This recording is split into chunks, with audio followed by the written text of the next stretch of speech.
Good day to everyone, I'm Vala, and today we're looking at the weird history of the Kellogg brothers. Corn Flakes, the first uncooked breakfast cereal, and some dodgy contraptions, a lot of which vibrate, and Kellogg's branded medicinals. Let's investigate.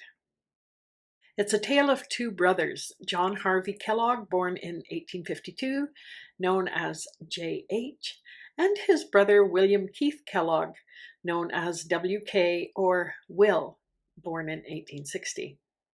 There is a lot of misinformation online. You know how something gets copied and copied until people believe it's the true story? That's how it is with cornflakes. If you're Googling for the history of cornflakes, most often you'll find the invention of the cereal credited to Dr. John Harvey Kellogg, and you'll find that his younger brother Will gets very little mention. To correct that, here is information direct from the Doctor JH Kellogg Discovery Center in Battle Creek's historic Adventist village. Quote, Dr. John Harvey Kellogg did not create cornflakes or turn Battle Creek into the cereal capital of the world. That was his kid brother, Will Kellogg. Dr. Kellogg thought Will was an idiot, but Will took one of John's inventions, a machine that created flaked breakfast food, packaged it with a better name, and made millions. For the rest of his life, Dr. Kellogg was annoyed by patients asking for his autograph, thinking he was the cornflakes guy. End quote. J.H. was the showman, the great physician, the inventor, the one who had to be the center of attention. He also had a brilliant mind, but he didn't want to have invented cornflakes in his bio. He wanted to be known as the man who single-handedly changed the diets and habits of every American. Will worked behind the scenes and actually was treated very badly by his older brother. The brothers had worked on making wheatberry flakes with a machine patented by the older brother, but clients at the sanitarium weren't fans of the bland taste. Will discovered how corn could be processed and put through the machine to make flaked cereal. And it was Will who was the brains behind the marketing that made cornflakes a household name and a successful product worldwide. Will was the cornflakes guy. I'm giving my information sources below in the description, so if you want the real story, go to one of those sources. I'm speculating that the confusion arises from the fact that J.H. patented the machine and process for making cereal flakes. In the US, you cannot patent foods or recipes, only the process for making them. You can trademark names, and it was actually younger brother Will who trademarked the names Kellogg's and Corn Flakes, and the names of the other cereals he produced.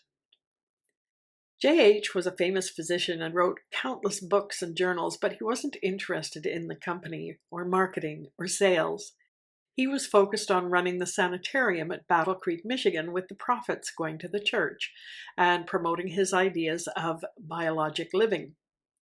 His clients were the rich and famous. The Battle Creek Sanitarium was actually funded and the property owned by the Seventh-day Adventist Church. The Kellogg family was Seventh-day Adventist, and Dr. Kellogg's wellness programs aligned with that belief system. Will, even though he only had a grade 6 education, was a brilliant marketer and salesperson, and it was he who made the fortune, his own fortune. He also introduced sugar into cereals. The sugar argument, along with how his brother treated him, caused a rift between them that lasted for 40 years and was never resolved.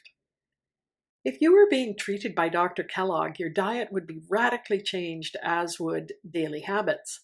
You'd be getting a lot of exercise and fresh air, and he was particularly concerned with how many bowel movements a person would have in a day. His prescription was 5.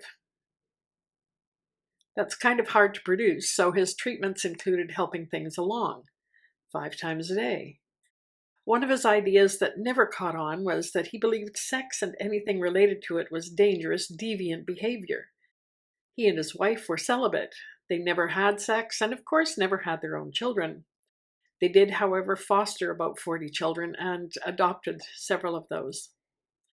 Dr. Kellogg's medical remedies included asthma cigarettes, tobacco-free, made with stramonium.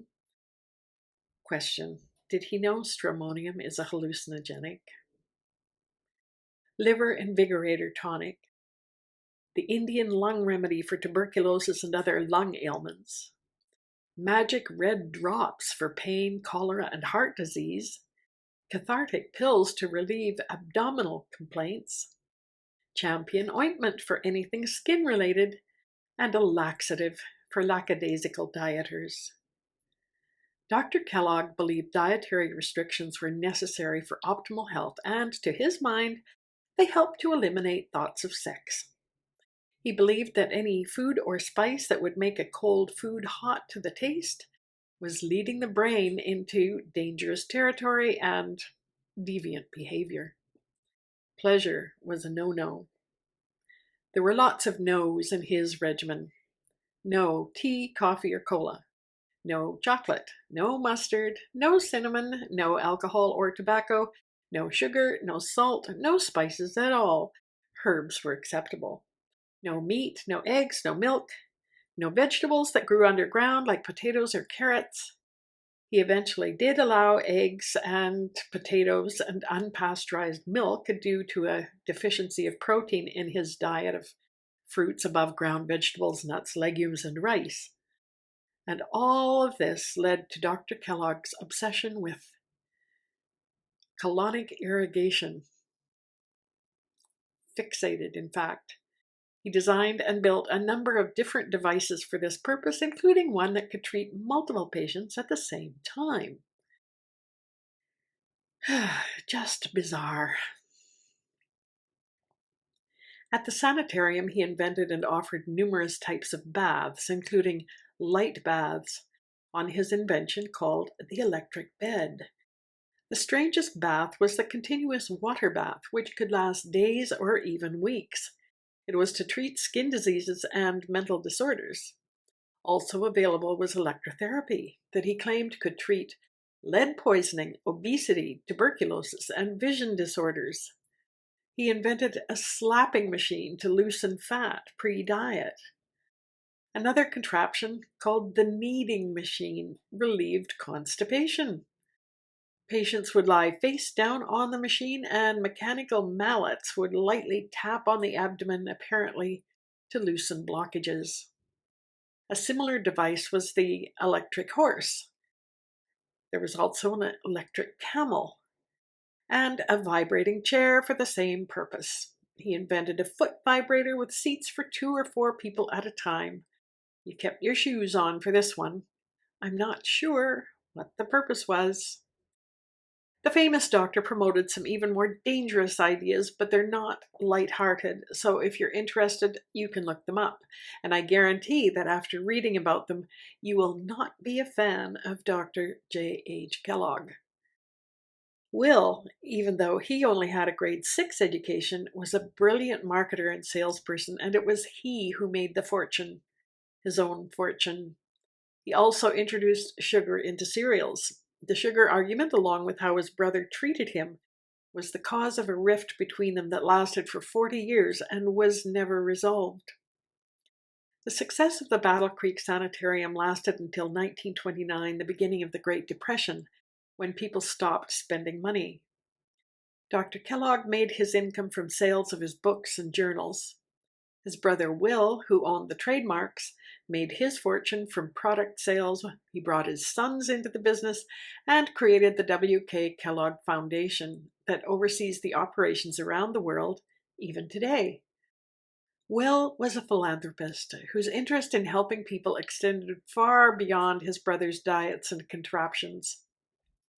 Here's how Will disconnected himself from his brother's legacy. Quote from Roadside America. The sanitarium in Battle Creek was driven out of business by the insurance companies, which were threatened by a facility that actually made people well. Dr. Kellogg and his brother both lived to be 91 and, despite their animosity, are buried side by side in Battle Creek Cemetery. The plots at one time had matching tombstones, but Will tore his down in spite before he died and replaced it with a sundial. End quote. The Will Kellogg Fan Club. I'm in. So there you have it, an abbreviated biography of the Kellogg brothers. I hope you've enjoyed this bit of weird history. Please leave me a comment, like, and subscribe for more weird history and odd news. Thank you.